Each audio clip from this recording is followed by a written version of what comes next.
Have you ever looked around and thought, how the hell is that person winning? They're not smarter than you. They're not stronger than you. They're not even as prepared as you. But still, they're moving ahead. They're making noise. They're building something. They're becoming someone, and you're still stuck. You're still overthinking every move, still analyzing every risk, still waiting for the right time, as if success follows a calendar. But the truth is brutal. There's no right time. There never was. Those people you envy, they didn't wait for a green signal. They didn't wait for motivation. They didn't wait for life to get easier. They just started, messy, unready, scared, and figured it out on the way. Because the secret isn't perfection, it's momentum. You can plan your life for 10 years, but one day of action will always beat 10 years of thinking about it. That's why they're winning, and that's why you're not. You sit here thinking about how tired you are, how unlucky you've been, how no one understands you, while someone out there is tired too, but they're still moving. They're bleeding quietly, but they're still showing up. They don't cry about the path being hard. They expect it to be. That's what people don't get. Winners aren't the strongest. They're just the most resilient. They have something most people don't, a stubborn refusal to stop, even when it hurts, even when it's unfair, even when no one claps for them. That's the difference. Because life doesn't reward the most talented, it rewards the most relentless. It's called Yipram's Law. Anything that can go wrong will go wrong, and the ones who win are not the ones who avoid the storm, but the ones who learn to fight inside it. They fall, get humiliated, lose money, lose people, but they keep going. While you're waiting for the storm to pass, as if life will suddenly clear a path for you. It won't. The storm is the path. The pain is the price. So stop asking, why me? Start asking, how long will I keep letting fear decide for me? Because the world doesn't owe you understanding. It only respects progress. You're not behind because you're unlucky. You're behind because you're comfortable. You've confused thinking with doing. And now every day feels like a loop. Same thoughts, same doubts, same plans, no motion. And while you drown in hesitation, someone less prepared is out there building the life you keep visualizing. You keep saying, I'll start when I'm ready. I'll do it when the timing feels right. But tell me this, when has life ever waited for you to feel ready? You keep waiting for a sign from the universe. But what if the silence is your sign? What if the reason nothing's moving is because you're not? See, the biggest scam ever sold to dreamers is the idea of perfect timing. There is no perfect time. There's only now. Because every time you say not yet, you're training your brain to hesitate. You're building a habit of waiting. And one day you'll wake up, realizing hesitation has become your identity. That's what kills people. Not failure, not rejection, but hesitation. That tiny pause, that small maybe later, is what slowly eats your potential alive. You say you want success, but you don't want to look stupid trying. You say you want to change, but you don't want to be uncomfortable. You say you're ready, but you're scared someone will judge you. Let me say it clearly, you will be judged anyway, even if you do nothing. So what are you protecting yourself from? Embarrassment? Failure? People's opinions? Those things are inevitable, but regret isn't. You choose that one yourself. You keep thinking there will come a day when you'll feel motivated enough to begin. No, that day never comes. Motivation is created by movement, not before it. You move first, you act first, and only then the fire inside starts to grow. But you're still standing at the start line, checking if the weather is perfect, while others have already run 3 laps. They're not smarter, they're just faster at deciding. And the truth is, you'll never be 100% ready for anything real. That's what makes it real. Remember this, dreams expire when you overthink them. The longer you wait, the heavier your someday becomes, until one day it crushes you. So if you've been waiting, stop.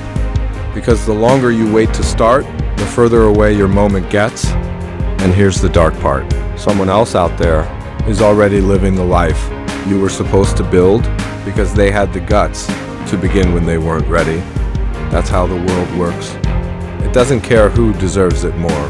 It only cares who moves first. You could be the smartest, the most talented, the most passionate, and still lose to someone with less skill, but more courage. Because courage beats talent when talent refuses to show up. You've been calling your fear patience. You've been calling your delay strategy. You've been calling your procrastination timing.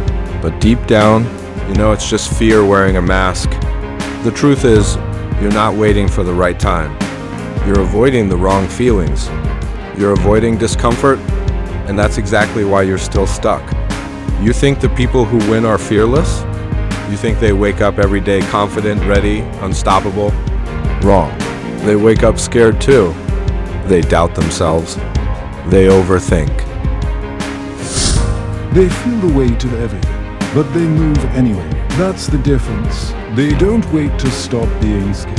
They move through the fear, not around it. Because courage isn't the absence of fear. It's the decision that fear won't control. You, on the other hand, you let fear write your script. You let it choose your lines. You let it direct your every move. You keep letting fear convince you that you're being realistic, that it's not the right time, that you just need a bit more clarity. But let's be honest, you're not seeking clarity, you're seeking comfort. And that's why you keep losing to people who simply don't care if they fail. Those people, the ones you call lucky, they aren't lucky. They're just numb to the fear you keep feeling. They've made peace with being uncomfortable. They've accepted that fear will always be there, so they stopped waiting for it to disappear. That's what makes them dangerous. They don't need motivation. They don't need confidence. They just act.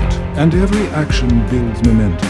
And that momentum, that's what changes everything. See, your problem isn't lack of talent. It's lack of movement.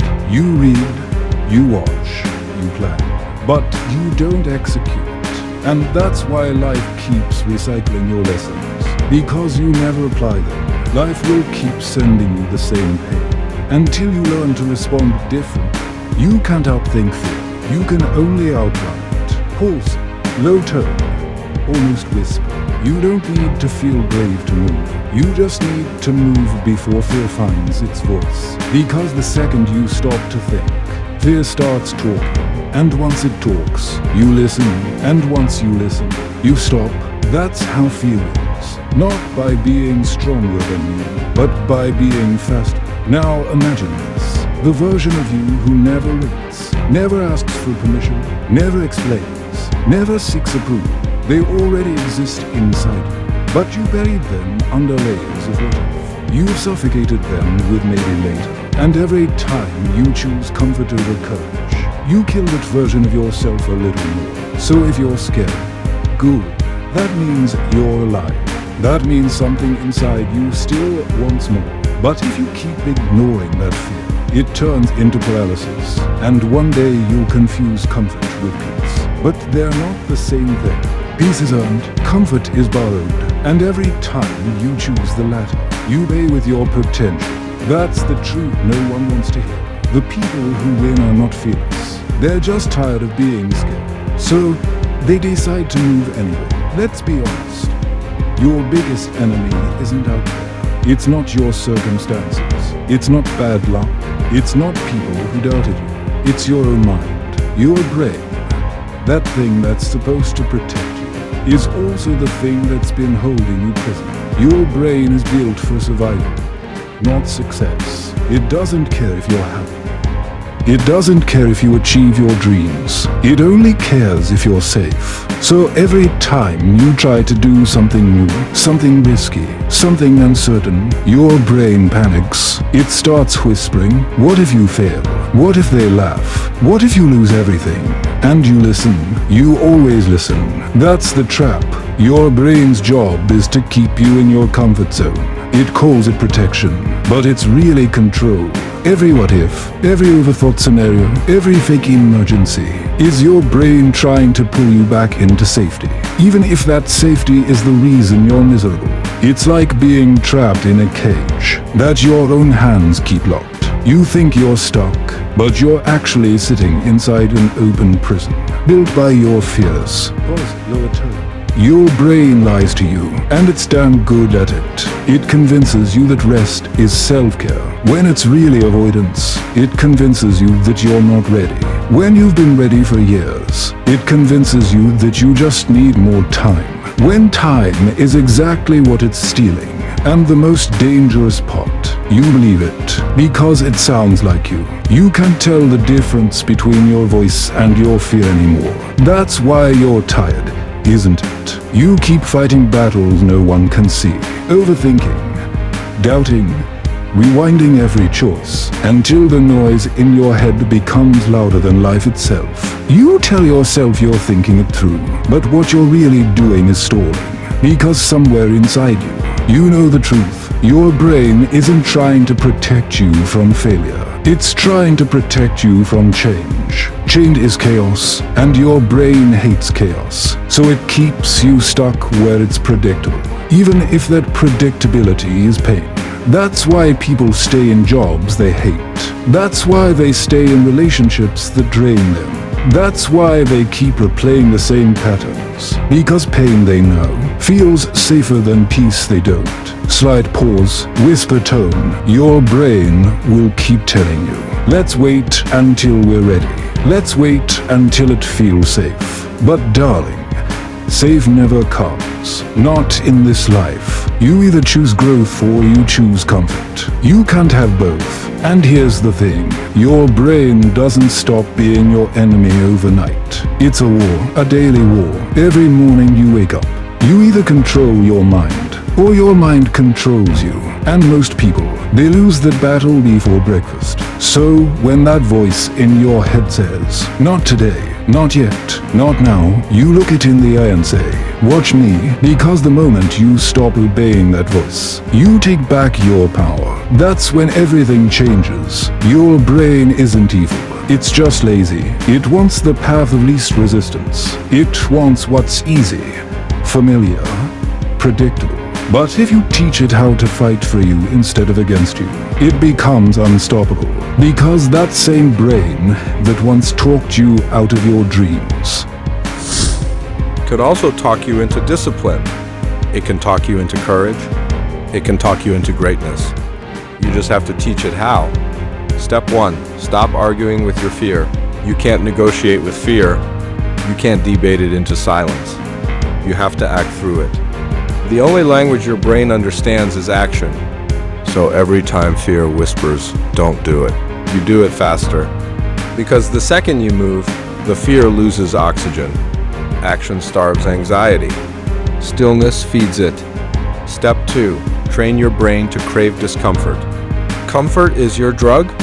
You keep chasing the high of feeling okay, but growth doesn't live there. So you start doing what others run from.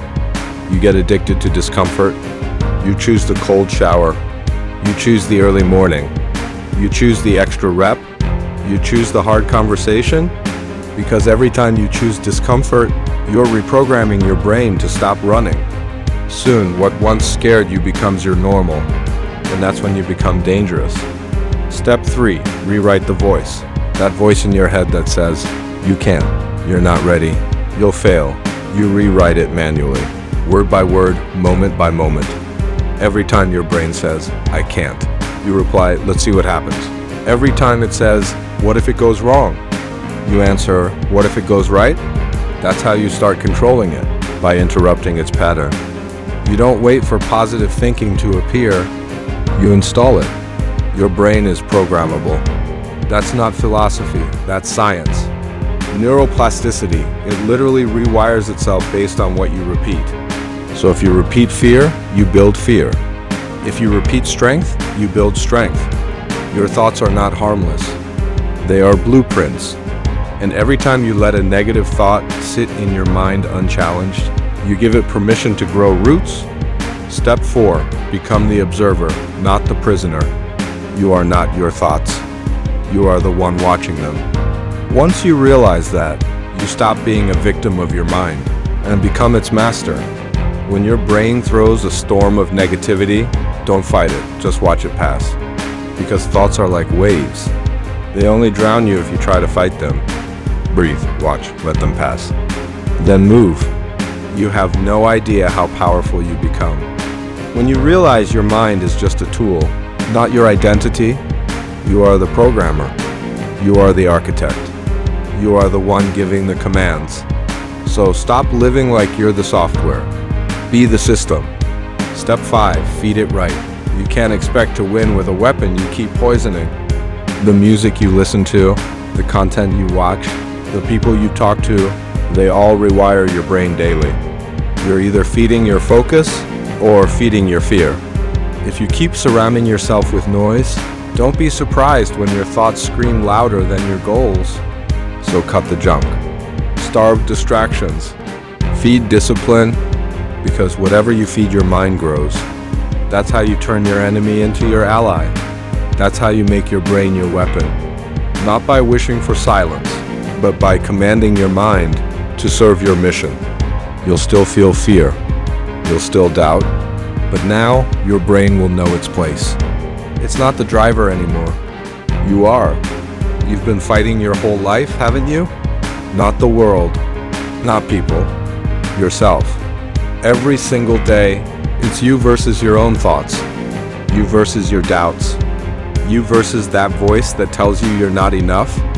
And sometimes it wins. Sometimes you let it. Because you're tired. Because it's easier to give in than to keep swinging. But hear me now.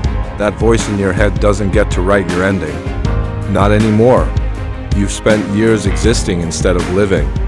Years apologizing for wanting more. Years dimming your fire so you wouldn't make others uncomfortable. But this is your wake-up call. You don't owe anyone your silence. You don't owe anyone your comfort. You owe yourself a comeback. Because no one is coming to save you, buddy. No one's going to drag you out of bed. No one's going to silence your overthinking for you. That's your job. And the day you finally stop waiting for help is the day everything starts to change. Because the truth is, your brain doesn't hate you. It just doesn't trust you. You've spent too long breaking promises to yourself. Too long saying tomorrow. Too long choosing comfort over commitment.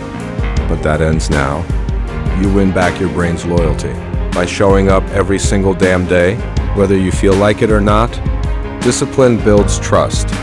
Trust builds power. Power builds peace. No more running. No more waiting. No more asking, what if? You already know what if. What if you actually started? What if you stopped giving fear the microphone? What if you became the person you keep pretending you'll be one day? Because that one day, it's right now. And this moment is the line. Everything before this was training. Everything after this is war. You want peace? Then earn it. You want silence in your head? Then stop feeding the noise. You want power? Then stop giving your weakness permission to speak. The war ends when you finally decide it does. So listen, next time that voice tells you you can't, smile. Because it just reminded you who's in charge. Next time it whispers you're not ready, laugh. Because that's how you know it's time. Your brain might be your biggest enemy, but only until you teach it that you're the one holding the sword now. This is your moment. Not tomorrow. Not someday. Now. So stand up, take the hit, and move, not because you're fearless, but because you're done being afraid. Because the war's over, buddy, and you just won it.